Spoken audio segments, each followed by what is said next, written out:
How's it going, everyone? Welcome back to Boylei Hobby Time. Last year, I made this Wandering Watchtower Mech, and I decided to build a new variant of the same class, but this one will be for logging. It was inspired by a suggestion from my friend Max. I found myself at the hobby store again the other day, and I bought this box set of early 20th century cars from Glencoe. I scavenged these classic cars for parts that I could turn into classic all-terrain cowboy mechs. I also broke out my bits boxes for some extra pieces to work with on this project. I repurposed the frame of another model car kit. It's a different scale, so it was the perfect size to be the frame for my mech. I glued the Model T's chassis to the white frame, and I started adding some wooden planks.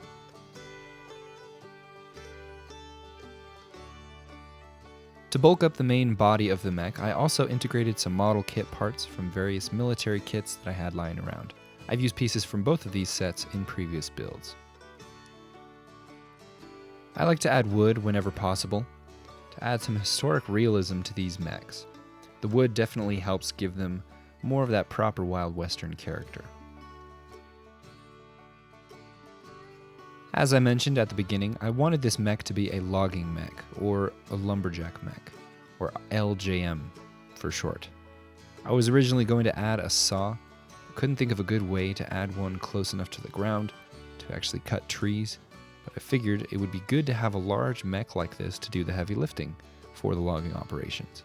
I'll probably build a smaller mech with a saw to accompany this one later on, but all that being said, I used a Model T body as the cab and another car frame to be the arm for a crane that would sit on top of this mech.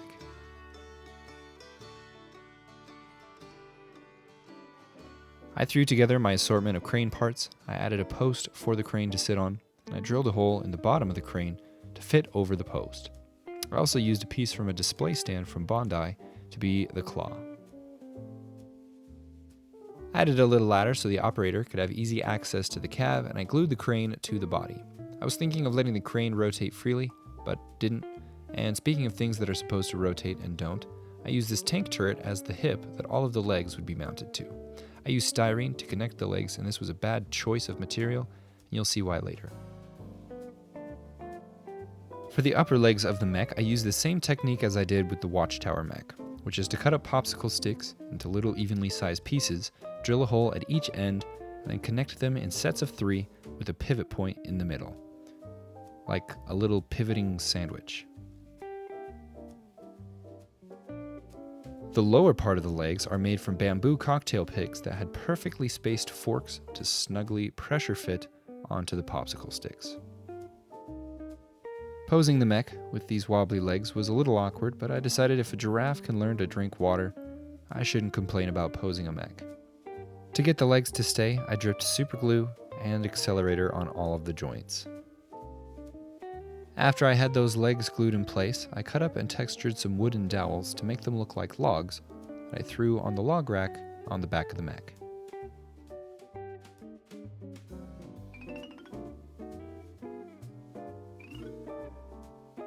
I then added some detailing to the legs in the form of various styrene bits, and speaking of styrene, remember the styrene I talked about attaching the legs with earlier?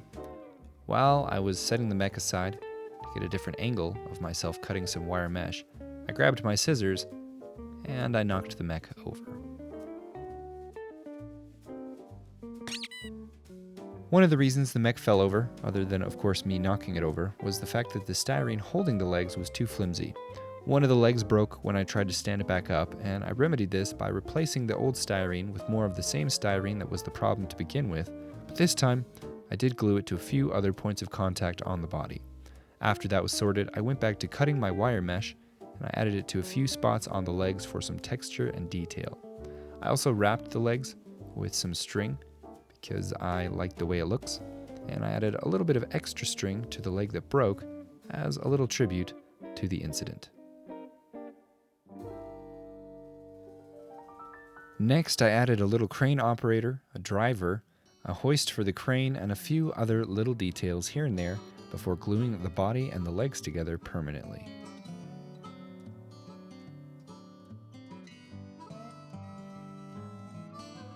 The last little details were to add some guitar string cables, some mesh to the underside of the log rack, and of course a few antennas to the top. After that, the mech was done.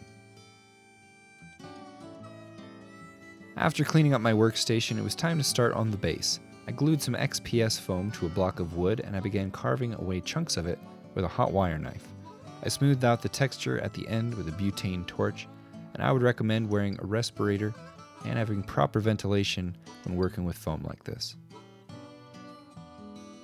I added a little extra height to one side of the diorama using some foam offcuts, and it was time to apply the terrain paste. The terrain paste is made from plaster, paint, and Mod Podge, and this time round I added a little bit of sand to help give me better texture. I stuck some pre-made plaster rocks onto the base. I filled in around the rocks with more of the terrain paste, and I left it to dry.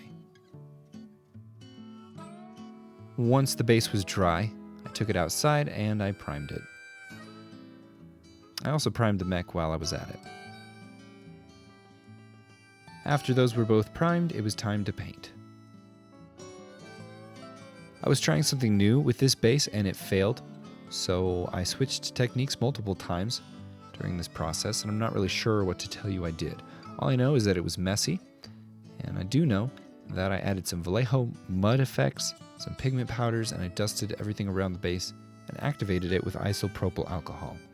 Once that was dry, I added some washes around the rocks and in the low areas, and at the end I added a dry brush which made everything look kinda decent. For the mech, I was considering painting it to look like flannel, but decided on solid colors instead. I painted it with more colors than I usually would, but still tried to keep things rather toned down. Last month on Patreon, the art challenge that was voted on by my patrons was to build a mech, which is the reason I'm building a mech this week. Before I show my final shots at the end, I'm going to feature the amazing creations of my patrons, so be sure to stick around and watch those. At this point in the painting, all the base colors were on, and it was time to bring it all together with some shading and weathering. I applied one of my favorite washes from Citadel, which is Cryptic Armor Shade, and I dry brushed on some griminess and dust. Anybody know dust? I then painted the driver and the crane operator, and the mech was done. I set that aside again. It's time to add some plant life to the base. I used a combination of foliage that I got from Diorama Persepe, as well as some little grass tufts from Army Painter.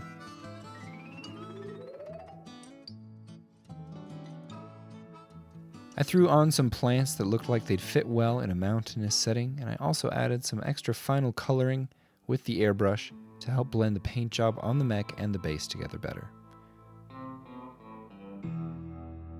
The last step on the base was to sprinkle on some dry leaves that I sealed in place with some matte varnish. I then glued the mech down to the base, and the last thing to do was paint the sides of the diorama with black 3.0.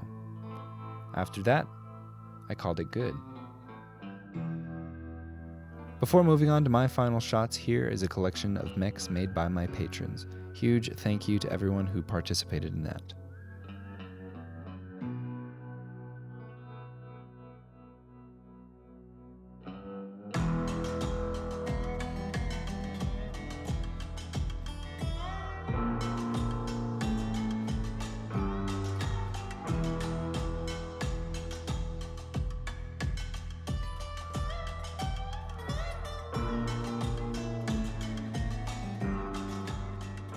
That is it for this video. Thank you all so much for watching. I hope you enjoyed. Huge shout out as always to my patrons. You guys are the best. Have an awesome week, everyone. I will see you next time.